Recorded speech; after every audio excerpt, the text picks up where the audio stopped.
शरीर में कितना परसेंट पानी है? 65। अगर आपके शरीर में 1%, कितना परसेंट? 1% पानी की कमी हो गई तो आपको प्यास लगने लगता है। क्या लगने लगता है? प्यास।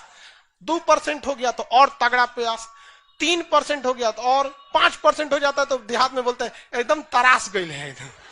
अब 10% पानी की कमी हो गई तो चल जाएंगे, मर जाएंगे। शरीर में अगर 10% पानी की कमी हो गई, डिहाइड्रेशन से आप क्या हो जाएंगे? मर जाएंगे यहाँ पर। इसलिए पानी का रहना शरीर में बहुत जरूरी है। लूज मोशन जब होता है इंसान को, दिन भर में 4 बार 5 बार अगर लूज मोशन हो गया तो बॉडी से वाटर की मात्रा रिलीज होने लगती है। इसलिए डॉक्टर कहता है कि सोचो पानी कम हो गया, ग्लूकोज और नमक चीनी पानी घोल के पीना पड़ता है। ORS हो गया, दुनिया भर का चीज आता है। अरे ORS वगैरह ये सब चीज वो है, आप खुद से भी क्या कर सकते हैं? चीनी पानी नमक हल्का सा मिला सकते हैं। 80% चीनी 10% नमक पानी में क्या कर लीजिए? घोल लीजिए और पी लीजिए। आपको क्या मिल जाएगा? ग्लूकोज मिल जाएगा। तो बताइए वैक्यूल्स का मेन काम क्या? वैक्यूल्स को हिंदी में क्या कहते हैं? गोल्जी बॉडी का मेन काम क्या है? ऊर्जा परिवहन। किसने खोज किया? Camillo Golgi. ATP का निर्माण कौन करता है? माइटोकॉन्ड्रिया। किस साइकिल द्वारा? Krebs cycle. आंतरिक श्वसन का काम कौन करता है? आंतरिक श्वसन का काम माइटोकॉन्ड्रिया। माइटोकॉन्ड्रिया की आंतरिक दीवारें क्रिस्टी कहलाती हैं। क्या कहलाएंगी? क्रिस्टी। आपसे क्वेश्चन पूछते हैं, वैक्यूल्स जो होते हैं वो पेड़ पौधों में पाए जाएंगे या मानव में पाए जाएंगे? हाँ भैया दोनों में। हाँ दोनों में। किस में पाया जाएगा? दोनों में पाया जाएगा। किसमें? दोनों में। बड़ा किस में होगा? पेड़ पौधों में बड़ा होगा, क्योंकि उनका मुख्य चीज क्या है? पानी है। तो वैक्यूल्स की मात्रा किस में ज्यादा होती है? पेड़ पौधों में। उसमें बड़ी होती है पेड़ पौधों में। अब ये हो गया सेंट्रोसोम। क्या हो गया? सेंट्रोसोम। सेंट्रोसोम का काम होता है दोनों में। वेरी गुड, सब लोग दोनों में। सेंट्रोसोम जो होता है इसका काम होता है कोशिका का विभाजन करना, सेल डिवीजन। क्या करना है? Cell division. देखो बाबू ध्यान से समझो, आप जब आप पढ़ते हैं, कोई भी सब्जेक्ट पढ़ते हैं, ऐसा नहीं है कि आप GS पे ध्यान देंगे तो आपका रिजल्ट हो जाएगा। आपके लिए हर सब्जेक्ट इक्वल मायने रखते हैं। एक भी सब्जेक्ट लड़खड़ाएगा आपका रिजल्ट नहीं होगा, खास करके ससुर नॉर्मलाइजेशन के जमाना में। तो इसलिए सबको बराबर रखना है। और सारे सब्जेक्ट में एक ही समस्या होती है, जब पढ़ते हैं तो बहुत मजा आता है, 2 महीना बाद गायब हो जाता है। तो उस सब के लिए आप, इसलिए हम आपको उसी हिसाब से पढ़ा रहे हैं कि 2 महीना बाद गायब नहीं होगा, खाली फोटो देखा देखा के। अभी फोटो याद रहेगा ना तो आपको रिवीजन में आसानी होगा। इसको देख लेंगे तो तन याद आएगा। क्रिस्टी, क्रेब्स चक्र, आंतरिक श्वसन, ग्लूकोज, ATP, परिवहन, पानी, अब आ जाए सेंट्रोसोम। उतना पढ़ने का फुर्सत है किसी को? ये भाग दौड़ की दुनिया में किसी को फुर्सत नहीं है। इसलिए फोटो देख देख के पढ़िए। ये फोटो का नाम क्या है? सेंट्रोसोम। क्या नाम है? सेंट्रो। ये कोशिका का विभाजन करता है। क्या करता है? विभाजन करता है। सर एडमिशन क्लोज है, इसलिए हम टेलीग्राम पे जाके ले लो भैया, बंद हो जाएगा फिर चिल्लाते रहना तुम। चलिए ध्यान से देखिए। अब इधर ये जो होता है सेंट्रोसोम, इस सेंट्रोसोम का जो काम होता है, ये कोशिका का क्या करता है भैया? विभाजन करता है। कोशिका का क्या करता है? विभाजन। कोशिका का विभाजन कौन करेगा? सेंट्रोसोम। अब विभाजन कहते सेंस आपके दिमाग में ये आता है ना कि कोशिका को तोड़ देगा। तो देखिए बायोलॉजी में विभाजन का मतलब तोड़ना नहीं होता है, बल्कि एक से उसी जैसे तोड़कर 2 चीजों को बनाना, ताकि वो आगे जाके उसी के बराबर हो सके। जैसे रिप्रोडक्शन जो है ना, रिप्रोडक्शन वो भी एक तरह का डिवीजन है, सेल डिवीजन, जिसे हम लोग मियोसिस, अर्धसूत्री विभाजन कहते हैं। जब बच्चा जन्म लेता है ना तो अपने माँ के शरीर से लेता है तो इटिए चुकी रहता है, लेकिन 15-20 साल बाद वो लगभग धीरे धीरे क्या हो जाता है? बराबर। और आज आप देखेंगे आपका जो शरीर है आपके मतलब माता पिता से बराबर हो गया होगा। हमारी मम्मी तो हमसे साइज में छोटी ही है कि नहीं? तो सेल डिवीजन यही होता है। बायोलॉजी में सेल डिवीजन जो होता है वो क्या होता है कि एक से तोड़कर दूसरे चीजों का निर्माण करना, और आगे जाकर वही चीज धीरे धीरे क्या हो जाएगा? बड़ा हो जाएगा। अब आप कैसे सोचते होंगे कि जैसे कलम है, सेल डिवीजन का मतलब धड़ाक से टूटा, अब ये 2 बड़ा बड़ा कलम बन जाएगा। ऐसा थोड़ी होता है। कॉपी पेस्ट कर रहा है, हमारा यहां से यहां हो गया, नहीं हो गया। थोड़ा सा टाइम लेता है। उसी को हम लोग क्या कहते हैं? सेल डिवीजन कहते हैं। सेल डिवीजन का काम कौन करता है? सेंट्रोसोम। सबसे तेजी से सेल डिवीजन कहां होगा? सबसे तेजी से होगा ही नहीं। हाँ, ब्रेन में नहीं होता। कोशिका विभाजन होना जरूरी है या नहीं? जिसका सेल डिवीजन तेजी से होता है उसके घाव बड़ी तेजी से भरते हैं।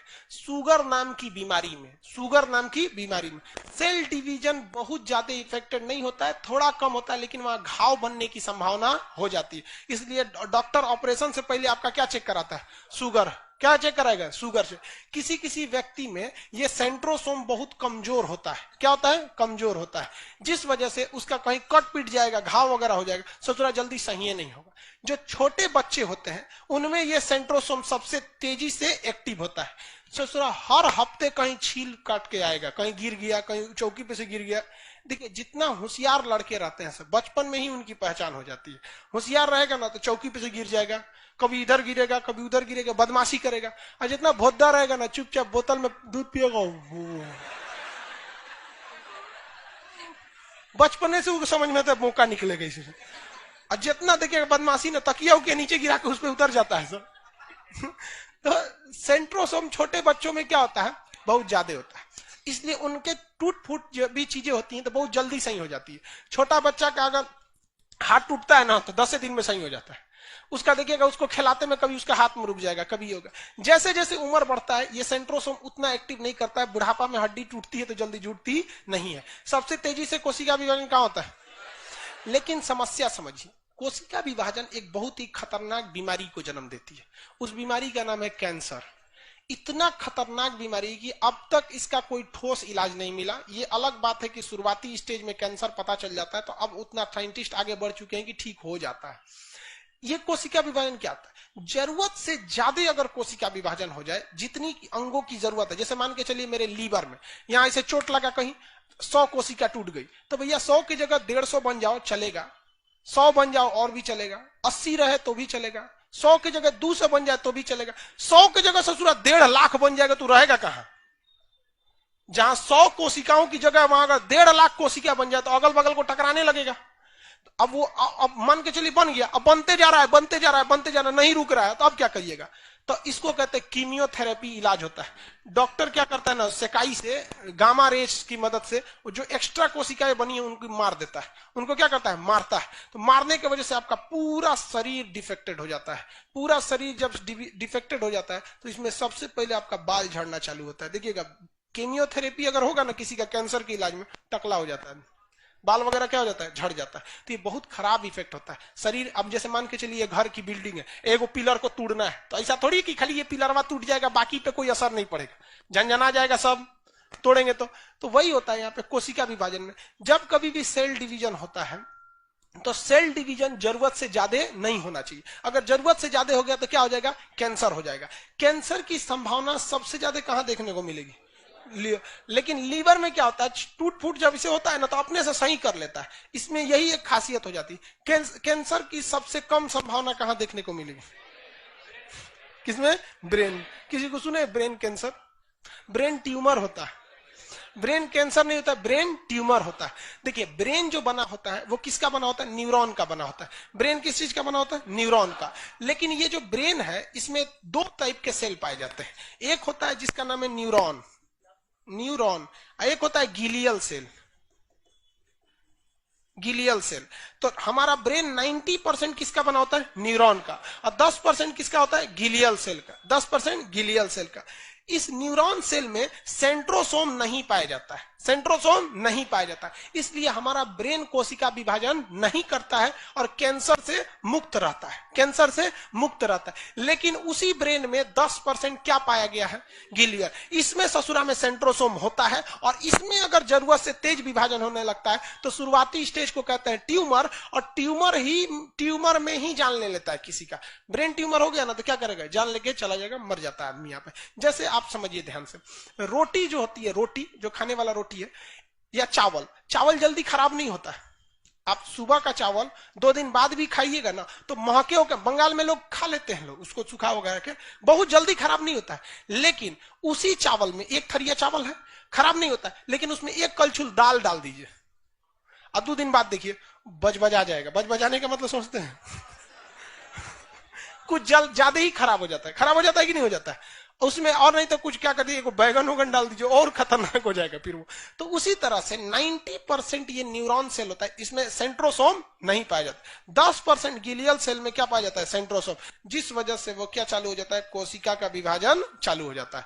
तो ब्रेन में क्या हो जाता है, ट्यूमर हो जाता है। आगे बढ़ जाए, किसी को दिक्कत? ऊर्जा का निर्माण कौन किया? परिवहन,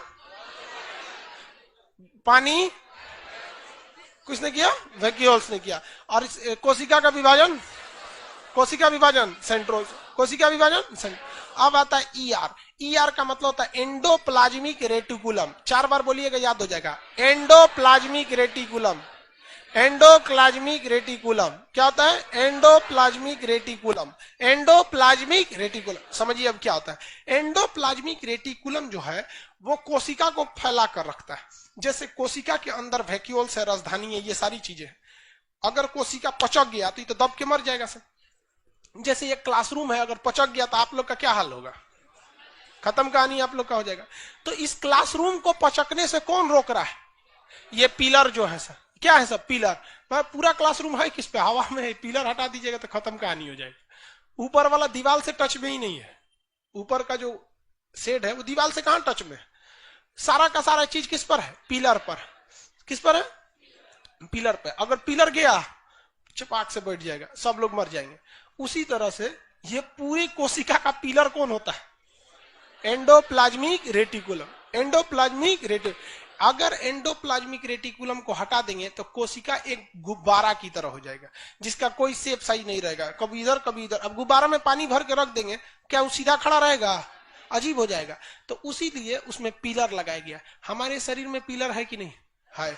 206 गो पिलर। कितना पिलर है? 206, जिसको हम और आप अपनी सामान्य भाषा में हड्डी कहते हैं। क्या कहते हैं? हड्डी।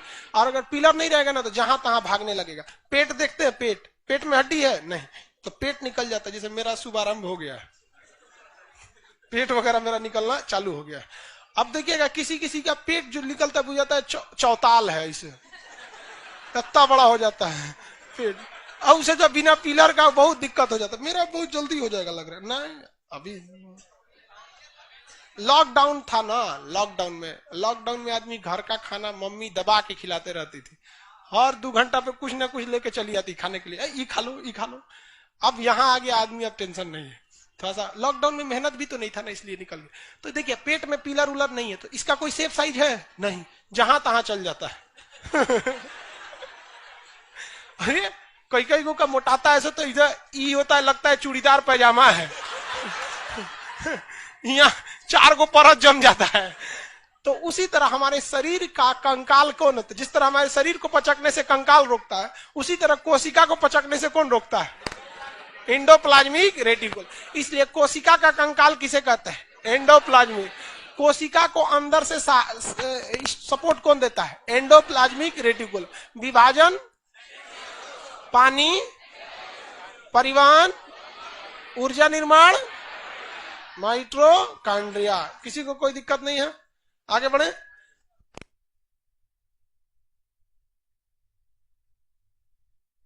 आगे का क्लास अब कल किया जाएगा। आज टाइम हो गया, बीच वाले लोग निकलेंगे, पहले रास्ता बनाएंगे। आज के लिए इतना ही। टाइम हो गया, पता ही नहीं चलता।